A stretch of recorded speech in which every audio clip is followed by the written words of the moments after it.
Tengan muy buenos días. En esta ocasión se les hablará un poco sobre los estatutos de Roma. En esta ocasión les hablaré sobre los crímenes de lesa humanidad. En el artículo 7 de este estatuto habla sobre que a los efectos del presente estatuto se entenderá por crimen de lesa humanidad cualquiera de los actos siguientes: cuando se cometa por parte de un ataque generalizado o sistemático contra una población civil y con conocimiento de dicho ataque. La Corte Penal Internacional tiene jurisdicción sobre 4 categorías de crímenes. En estos está el genocidio, crímenes de lesa humanidad, crímenes de guerra y, una vez acordada su definición, los crímenes de lesa humanidad aluden a los intereses comunes de todos los hombres al bien común universal, que por definición conciernen a la humanidad entera, y es por tanto la comunidad internacional la que debe juzgarlos. Con esta idea abrimos líneas atrás del tema que queremos dar o poner de manifiesto, como es los crímenes de lesa humanidad, así como la importancia que poseen. El Estatuto de Roma define los crímenes de lesa humanidad como cualquiera de los actos siguientes, cuando se cometan por parte de un ataque generalizado. Dentro de estos tenemos el asesinato, el exterminio, la esclavitud. De esclavitud, por ejemplo, mediante el ejercicio de la atribución del derecho de propiedad sobre una persona, especialmente en relación al tráfico de personas y particularmente en relación a las mujeres y niños. También la deportación o traslado forzoso de población, por ejemplo, el traslado de personas por la fuerza, sin motivos autorizados por el derecho internacional y mediante la expulsión u otros actos de coacción. También tenemos la encarcelación u otra privación grave a la libertad física en violación de las normas fundamentales del derecho internacional. También tenemos la tortura, la violación, la persecución de un grupo o colectividad con identidad propia, fundada en motivos políticos, raciales, nacionales, étnicos, culturales, religiosos, de género u otros motivos universales reconocidos como inaceptables con arreglo al derecho internacional. Por ejemplo, una privación grave e intencional de los derechos fundamentales de una persona o contravención al derecho internacional en razón de la identidad de grupo o colectividad. También tenemos la desaparición forzada. Para que estas conductas puedan ser clasificadas dentro de la definición de crímenes de lesa humanidad, el Estatuto de Roma dice que los actos deben haber sido cometidos como parte de un ataque.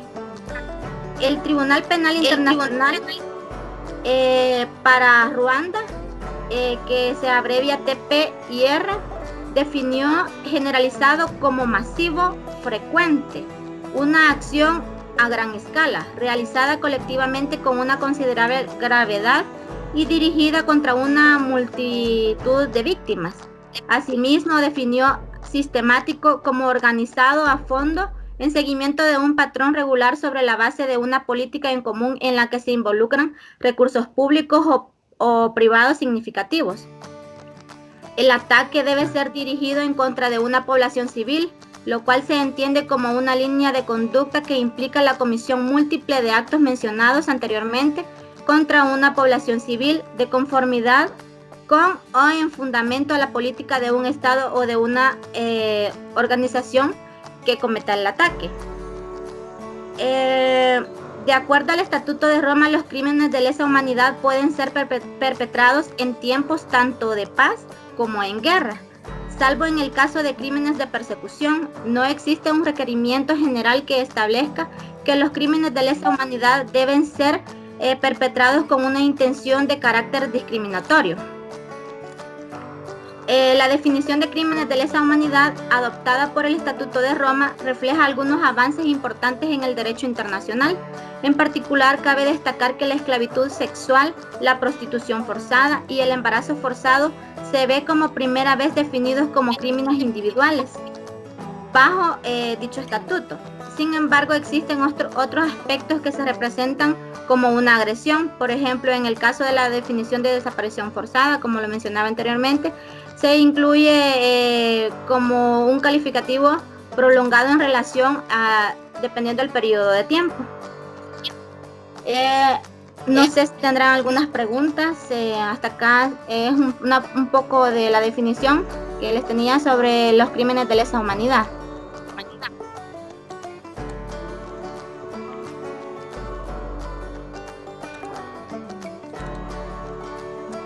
Hola, sí, compañera Rocío, con relación a su exposición, bueno, estaba viendo por acá, me surgen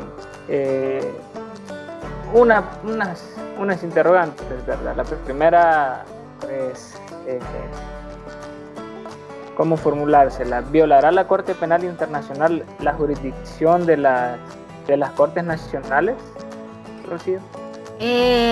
No, porque la Corte Penal Internacional no será un reemplazo, sino un complemento para la jurisdicción nacional. Las Cortes Nacionales seguirán teniendo prioridad en la investigación y enjuiciamiento de los crímenes en su jurisdicción. De conformidad con el principio de complementariedad, la Corte Penal Internacional actuará solo cuando las Cortes Nacionales sean incapaces de ejercer su jurisdicción o se muestren renuentes a hacerlo. Si una Corte Nacional está dispuesta a ejercer su jurisdicción y es capaz de hacerlo, la Corte Internacional Penal no puede intervenir y ningún ciudadano de esta puede ser llevado ante ella, a no ser que en los casos anteriormente, ¿verdad?, que le remite el Consejo de Seguridad de las Naciones Unidas, de conformidad con el capítulo 7 de la Carta de las Naciones Unidas. Asimismo, el estatuto especifica los motivos para que la Corte admita un caso y las circunstancias que determinan la incapacidad o renuncien esta escrupulosamente, definiendo como el fin evitar decisiones arbitrarias.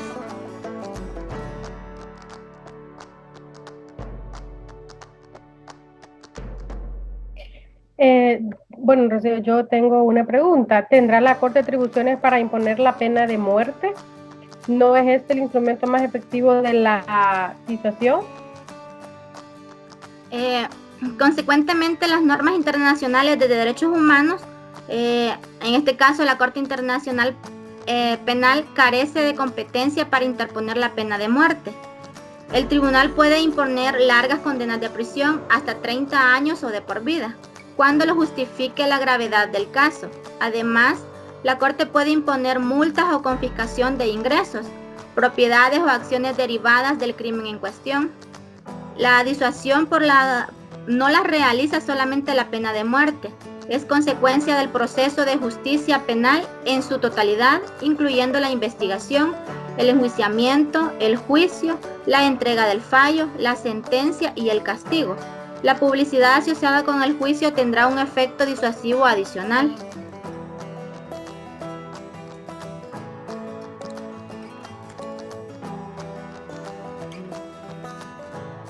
No se le escucha a Rodolfo.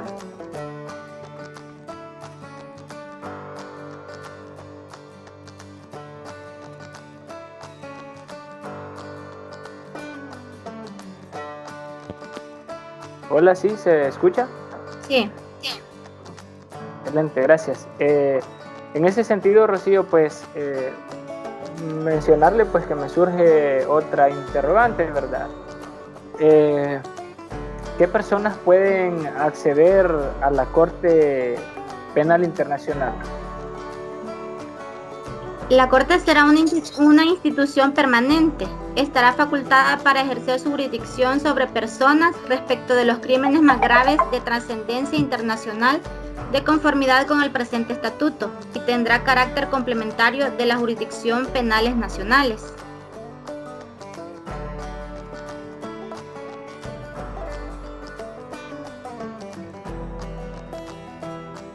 No sé, Esther, si tiene... No, ya no. Creo que continuaríamos con el siguiente tema. Está bien. Excelente. Bueno, como ya lo decía mi compañera, ¿verdad? Nos toca hablar acerca de los estatutos de Roma. Entonces a mí me corresponde hablar sobre los crímenes de guerra y los de agresión. Como sabemos, ¿verdad? Los crímenes de guerra son todos aquellos que se dan a las violaciones, ¿verdad?, de los derechos humanos que ocurren, ¿verdad?, por decirlo así, durante las guerras, ¿verdad?, donde se cometen hechos tan repudiables y pues las personas, tanto civiles como militares o ambos bandos sufren, ¿verdad?, a manos del que lleve el poder o del que en ese momento, ¿verdad?, tiene, por decirlo así, un complot para asesinar y pues crea destrucción, ¿verdad?, tanto en vidas como económicamente a los países. Sabemos, ¿verdad?, que nuestro país también ha atravesado, ¿verdad?, por diferentes guerras, y el Estatuto de Roma, ¿verdad?, lo que intenta es, o lo que su misión es, poder, ¿verdad?, castigar y sancionar a aquellos países que cometen ese tipo de violaciones, ¿verdad?, a los derechos humanos. Entonces no sé, ¿verdad?, si los compañeros pues van a formular algunas preguntas acerca de este delito, ¿verdad?, como lo son los crímenes de guerra y los de la agresión. Sí, Esther, bueno, en mi caso, en relación a este delito, ¿verdad?, de los crímenes de guerra, ¿cómo puede definir o cómo pueden definir los estatutos de Roma los crímenes de guerra? Sí, compañero. Bueno, en el artículo 8, ¿verdad?, señala este estatuto que son las violaciones que se dan al Convenio de Ginebra, que este fue realizado el 12 de agosto de 1949. Es una violación a las leyes vigentes, por lo tanto nacionales e internacionales, que se dan en este tipo de situaciones que atraviesan los países. También, ¿verdad?, son la violación de las costumbres de las guerras aplicables y civiles, ¿verdad? Por ejemplo, en Alemania, ¿verdad?, pasó esto, ya que los alemanes mutilaban por las fuerzas soviéticas durante la masacre de, me cuesta pronunciarlo, Midheting, según, ¿verdad?, lo que comenta el Congreso de los Estados Unidos. También, ¿verdad?, lo define como aquellos asesinatos o aquellos atentados que surgen, ¿verdad?, las personas o las deportaciones o aquellos trabajos forzados que hacen cometer a la población. Por ejemplo, cuando se está en guerra, a veces van en las noches a sacar a las personas para que lleven cargamentos, ¿verdad? Y todo esto, ¿verdad?, son crímenes de guerra. Los obligan también a ir a casas a destruirlas. Entonces todo esto lo definen los estatutos de Roma como crímenes de guerra, ¿verdad? Gracias. Sí, de igual forma, escuchando su exposición, me surge una duda. ¿En qué consiste la violación de los convenios de Ginebra del 12 de agosto de 1949? Sí, bueno, los convenios de Ginebra y sus protocolos adicionales son la piedra angular del derecho internacional y humanitario. Es, por decirlo así, como el tratado que protege y que busca la manera de salvaguardar la vida y los derechos de todas las personas que se encuentran en los conflictos armados. Por ejemplo, como lo hemos estudiado, esta organización busca proteger, por ejemplo, a la Cruz Roja, que es lo que se encuentra, en verdad, en este momento, dando protección y ayuda a todas aquellas personas que están heridos. También este convenio trata de proteger a aquellas personas que ya han sido, por ejemplo, heridas, y el bando contrario no puede aprovecharse de eso para poder maltratar a estas personas y seguirles haciendo daño. También dice que protege a todas aquellas personas que han sido rehenes, ¿verdad? Entonces, como sabemos, ¿verdad?, la guerra se da de todo. Entonces estos tratados buscan, ¿verdad?, proteger a estas personas para que no se les siga haciendo más daño.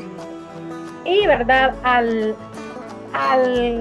violar este convenio de Ginebra, pues pasa a ser un delito de guerra. Excelente, Esther. Una pregunta más con relación a este tema. ¿podría mencionarnos algunos de los crímenes de guerra que han ocurrido en nuestro país, en El Salvador? Sí, bueno, como ya lo sabemos, ¿verdad? Nuestro país, El Salvador, ha atravesado por el conflicto armado que duró aproximadamente 12 años y pues dio fin con los acuerdos de paz. Y, ¿verdad? De los crímenes de guerra que se dieron en nuestro país se formula, y uno de los más famosos es, por ejemplo, la muerte que se le dio a los jesuitas, que eran, ¿verdad?, sacerdotes, y se creía, ¿verdad?, los militares, que eran personas que brindaban como apoyo o se daba a la ideología guerrillera, según los militares, ¿verdad? Entonces, este es uno de los delitos de guerra que en nuestro país ha sido también sancionado por la Corte de España. También, ¿verdad? Tenemos, creo que también es uno de los que todavía está en resolución, la masacre en el Mozote, que es uno de los delitos de guerra que se dio, ¿verdad? Lamentablemente, donde murieron cientos de niños, mujeres, ancianos, y eran personas civiles, ¿verdad?, que en nuestro país vio morir, lamentablemente. Y también, ¿verdad?, esto es por parte de los militares, pero también, ¿verdad?, no podemos dejar atrás las personas o los guerrilleros, que se les llamaba en este momento, ya que ellos, ¿verdad?, defecaron o derribaron varios aviones. Algunos, ¿verdad?, uno de los que derribó fue el avión Bell, donde murieron, ¿verdad?, algunas personas que eran provenientes de los Estados Unidos. Estos son, ¿verdad?, algunos de los que se puede mencionar, pero hay más, ¿verdad? No sé si Rocío tiene más preguntas.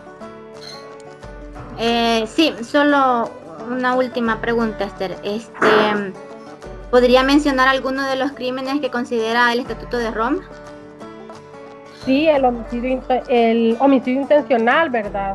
Como ya puse el ejemplo anterior de los jesuitas, pues fue un homicidio intencional, ¿verdad? Fue preparado para poder darle muerte a estos jesuitas. También la tortura, los tratos inhumanos, ¿verdad? Sabemos de que en las guerras, a veces para sacar información, a las personas se les tortura, se les pone unas bolsas plásticas en su cara con agua, luces en la cara, que eso pues daña nuestras pupilas. Imagínense estar en el calor de una luz. También, ¿verdad? La destrucción y apropiación de los bienes, ¿verdad? Como sabemos, en nuestro país también. Menciono nuestro país porque es algo que hace poco pasó, hace 20, que terminó en el 1990, estamos hablando casi de 30 años, pero que todavía, ¿verdad?, hay efectos, ¿verdad? Sabemos que destruyeron puentes, escuelas, alcaldías, y todo eso, ¿verdad?, ha traído grandes consecuencias para nuestro país. Hay personas que perdieron sus identidades. Entonces, esto, ¿verdad?, los estatutos de Roma los mencionan. También la deportación y el traslado ilegal o el confinamiento ilegal de las personas. También la toma de rehenes, ¿verdad? Sabemos que a veces para poder llevar a cabo sus misiones, bien sea los militares o guerrilleros, toman personas civiles como rehenes o del bando contrario para poder llegar a su cometido, ¿verdad? Y también, ¿verdad?, a veces utilizan personas pudientes de los países, porque sabemos, ¿verdad?, que no es lo mismo agarrar a un rehén, y no es que no vale la vida, ¿verdad?, sino que toman rehenes, por ejemplo, a los presidentes o a algún ministro para poder que se les obedezca en lo que ellos quieren lograr, ¿verdad? Entonces, no sé si el compañero Rodolfo tiene alguna otra pregunta. Bueno, de mi parte creo que no, está muy bien explicado en relación a este delito que regula el Estatuto de Roma. Y pues, si no tiene más preguntas la compañera Rocío para usted, yo les hablaría sobre el delito del genocidio. Pero no sé si Rocío tiene alguna pregunta más. No, puede seguir, Rodolfo. Excelente, gracias. Bueno, como les mencionaba anteriormente, yo les voy a hablar un poco sobre el genocidio, el cual es uno de los delitos que ya están regulados en los estatutos de Roma. Es necesario destacar que de acuerdo al artículo 6 de esta institución jurídica, reglamento ya internacional, el cual ya fue ratificado incluso por la Asamblea Legislativa en noviembre de 2015 como instrumento por el cual El Salvador se someterá a la jurisdicción penal internacional para demandar justicia en relación a los crímenes establecidos, entre los que ya ustedes mencionaban, como lo son los crímenes de guerra, de agresión, de lesa humanidad y de genocidios. Bueno, hablaré un poco también sobre los antecedentes de la Convención de la ONU contra el Genocidio de 1948, Resolución 96 del 11 de diciembre de 1949. Doctrinariamente, según Alonso Gómez Robledo, la Asamblea General de las Naciones Unidas, en su primera sesión, examinó un proyecto de resolución sobre el crimen del genocidio, presentado conjuntamente por la delegación de Cuba, India y Panamá. Este proyecto de resolución, estudiado por la Sexta Comisión y por recomendación de la última, la Asamblea General, mediante su resolución 96 del 11 de diciembre de 1946, encargaría al Consejo Económico y Social de emprender los estudios necesarios a fin de redactar un proyecto de convención sobre el crimen del genocidio, que será sometido a la Asamblea General y en curso de su próxima sesión ordinaria. De conformidad con la resolución 47.4 del 28 de marzo de 1949 del Consejo Económico y Social, el secretario general de la ONU prepararía, con la ayuda de un grupo de especialistas, un proyecto de convención relativo de la prevención y represión del crimen del genocidio, y lo haría del conocimiento de la Comisión para el Desarrollo Progresivo del Derecho Internacional y su codificación. En ejecución de lo anterior, se crearía un comité especial sobre el genocidio, resolución de 117.6 del 3 de marzo de 1948, para reunirse con Lake Success, New York, del 8 de abril al 10 de mayo de 1948, en donde prepararía el proyecto de Convención para la Prevención y Reparación del Genocidio. Abonado a eso, en la primera parte de su tercera sesión, la Asamblea General, inspirándose en el informe de la Sexta Comisión que les mencionaba anteriormente y mediante la resolución 260 del 9 de diciembre de 1948, aprobaría el texto de la Convención para la Prevención y Represión del Crimen de Genocidio, sometiendo a la firma y ratificación y a la adhesión, en su caso de conformidad con el artículo 11 de la Convención. En la sentencia de constitucionalidad 578-02 de la Corte Penal Internacional, durante el siglo pasado, millones de seres humanos perecieron como consecuencia de genocidio, crímenes de lesa humanidad, crímenes de guerra y otros crímenes graves reconocidos como tales en el derecho internacional. Debido a los limitados instrumentos jurídicos que contaba el derecho internacional humanitario y el derecho de los derechos humanos para el establecimiento de las responsabilidades individuales, los autores de tales conductas rara vez fueron condenados penalmente. Con el fin de romper con el ciclo de violencia e impunidad, la comunidad internacional ha estado preocupada por promover la creación de mecanismos jurídicos que permitan asegurar un juicio de responsabilidad por tales conductas, así como también la sanción de los autores y cómplices, tanto en el ámbito nacional como en el internacional. Así fue como se creó el Estatuto de Roma el 17 de julio de 1998. Retomando el artículo 6 del Estatuto de Roma, el genocidio, a los efectos del presente estatuto se pretenderá por genocidio cualquiera de los actos perpetrados con la intención de destruir total o parcialmente un grupo o nacionalidad. Este grupo puede ser étnico, racial o religioso como tal. Una serie de literales pues, que este artículo destaca como genocidio es la matanza de miembros del grupo, lesiones graves a la integridad física o mental de los miembros del grupo, sometimiento intencional del grupo a condiciones de existencia que hayan de acarrear su destrucción física total o parcial, mediante distintas medidas destinadas a impedir nacimientos en el seno del grupo, y para finalizar, traslado por la fuerza de niños del grupo o otros grupos. Esa prácticamente es la regulación jurídica que establece el artículo 6 de los Estatutos de Roma. No sé si en esta oportunidad con este delito se plantean algunas preguntas, compañera Rocío y compañera Esther. Sí. Tengo una pregunta, Rodolfo.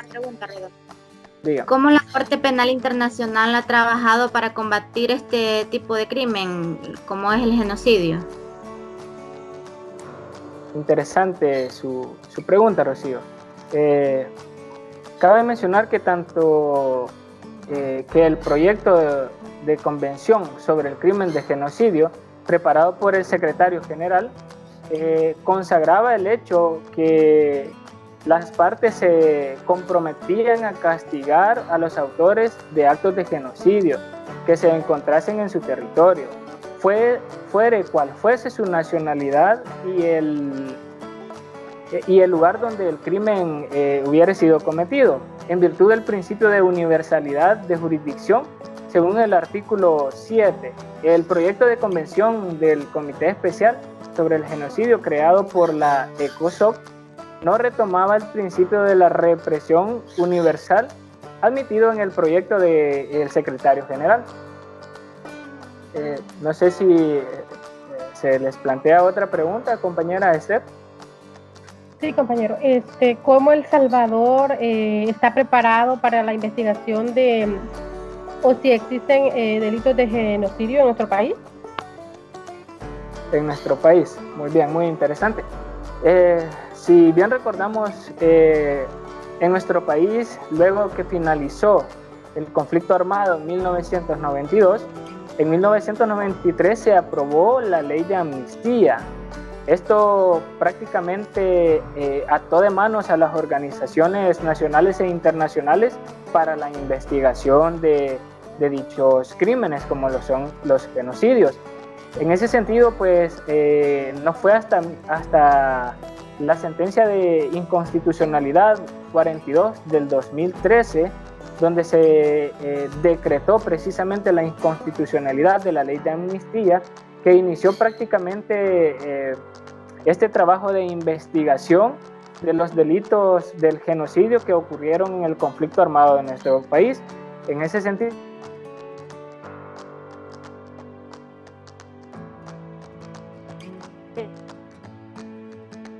para efectuar una investigación efectiva que permita determinar tanto a los culpables como la sanción que corresponde para quienes hayan cometido este tipo de delitos.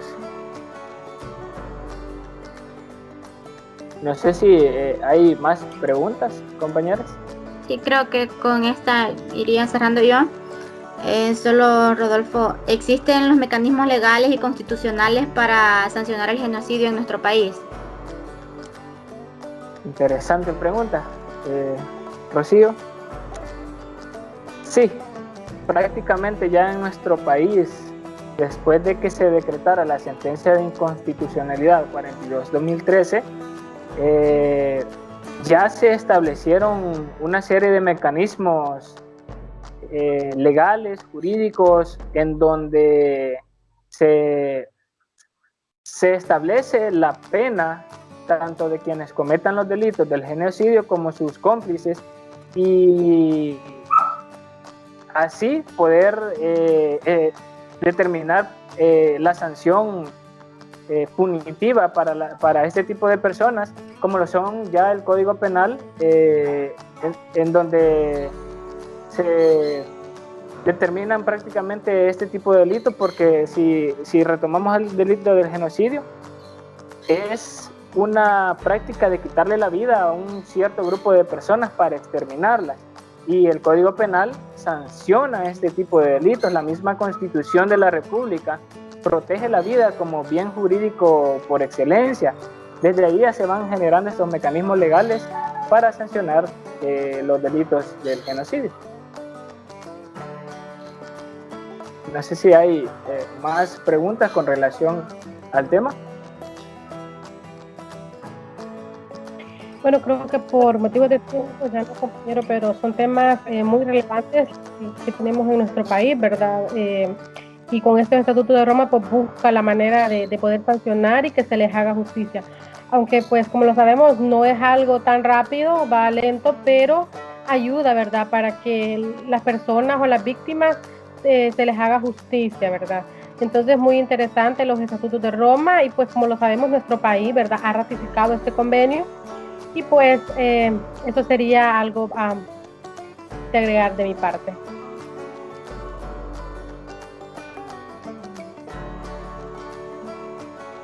Bueno, en mi caso también suelo agregarle que, como mencionó la compañera Esther, los Estatutos de Roma ya están ratificados por nuestro país. Son mecanismos internacionales que permiten sancionar estos delitos que prácticamente dañan la dignidad humana, dañan el derecho común, dañan la vida, la situación social de los diferentes países que han retomado estos ordenamientos jurídicos internacionales como parte de su sistema jurídico. Muchas gracias. Bueno, sí, igual solo decir un poco que, como bien sabemos, los juicios de Nuremberg, ¿verdad? Y desde los tribunales de Nuremberg y Tokio concluyeron su labor hace medio siglo. Millones de personas han sido víctimas de genocidio, otros crímenes contra la humanidad y crímenes de guerra. A pesar de ello, solo unos cuantos son responsables de esas atrocidades, ¿verdad? O sea, han sido muchos, pero solo pocos han sido procesados por este tipo de crímenes ante los tribunales nacionales, por lo que se ve la necesidad de poder llegar a una Corte Penal Internacional. Así es que con esto concluimos nuestra exposición. Que pasen buenas tardes, compañeros.